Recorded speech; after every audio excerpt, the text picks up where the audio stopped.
12,000 कोटींच्या संपत्तीचा मालक, ज्यांच्या कंपनीचे कपडे घालून लोक स्वतःला VIP समजायचे, ज्यांचं एकेकाळी या मुंबईमध्ये सगळ्यात सुंदर 35 मजल्यांचं घर होतं, ज्यांना अनेक मान सन्मान मिळाले, ते रेमंडचे मालक विजयपथ सिंघानिया काळाच्या पडद्याआड गेले.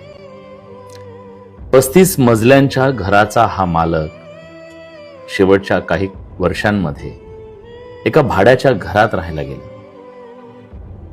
कारण त्यांच्या मुलानं त्यांना बेघर केलं.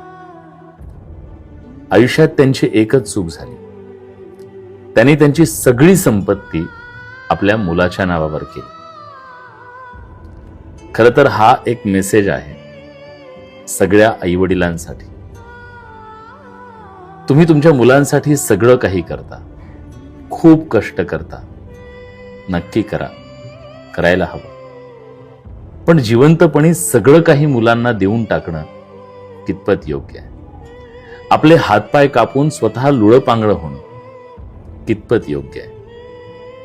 जर शेवटपर्यंत राजासारखं जगायचं असेल ना, तर काही संपत्ती हे हातात असू द्यायला हवी. कारण हे जग श्रावण बाळाचं नाहीये मित्र.